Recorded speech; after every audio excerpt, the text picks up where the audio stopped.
दिलशाद फैसलाबादी घर से निकलता है, जूते और कपड़े लेने जाता है। सबसे पहले शूज़ दुकान में जाता है और शूज़ ढूंढ लेता है। जब शूज़ ढूंढ लेता है तो वहाँ पे उसको कोई भी चीज़ नहीं मिलता है। उसको ढूंढना था रॉक स्टार। बस उसका सोच यही था कि मुझे रॉक स्टार बनना है। उसको पता था कि कपड़ों से कोई रॉक स्टार बनता नहीं, फिर भी वो नीलू की बात को मान लेता है। जब नीलू की बात को मान लेता है तो वो घर से निकलता है सामान लेने के लिए। उसके पास पैसे भी नहीं होते हैं। नीलू के बाप बहुत लालची होता है। सबसे पहले उसका पैसे छीन लेता है। कहता है कि पैसे मुझे दे दो क्योंकि घर के लिए मैं आप लोगों को छोड़ूंगा। जब वो पैसे देता है उसके पास कुछ पैसे बचते हैं।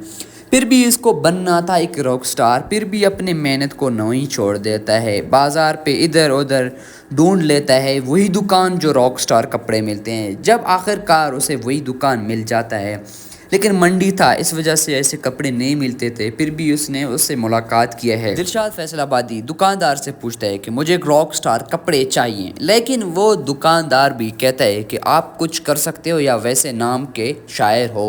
लेकिन वो कहता है नहीं, मैं बना भी सकता हूँ, आपको मेरा सुर देखना चाहिए। लेकिन सबसे पहले तो इंट्रोडक्शन पूछता है कि आपको कौन से कपड़े चाहिए, आपकी क्या मदद कर सकता हूँ। लेकिन वो कहता है मुझे माइकल जैक्सन जैसे कपड़े चाहिए। फिर कहता है सही हो गया। फिर वो जो शॉप वाला कहता है कि आपको गाना गा के जो कस्टमर्स हैं वो आपको लाने होंगे, मेरे दुकान पे रश लगनी चाहिए। लेकिन वो स्टार्ट करता है सॉन्ग। जब सॉन्ग स्टार्ट करता है तो उसको बहुत अच्छा लगता है क्योंकि इसको ऐसा ही गाना चाहिए था। सबसे पहले तो उसका सुर देखता है, गाना नहीं देखता है।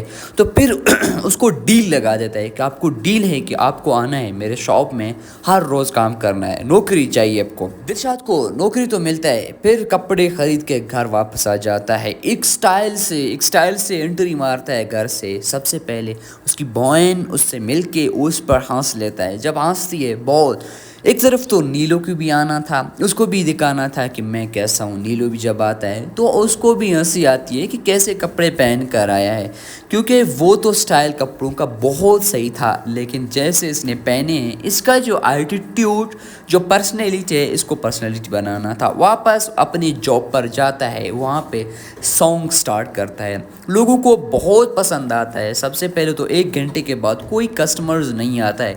उसके बाद ये ज़ोर से आवाज़ें लगाता है। एक सॉन्ग जैसे कस्टमरों को बुलाना होता है, एक आवाज़ लगा देता है, सब कस्टमर आना शुरू हो जाते हैं।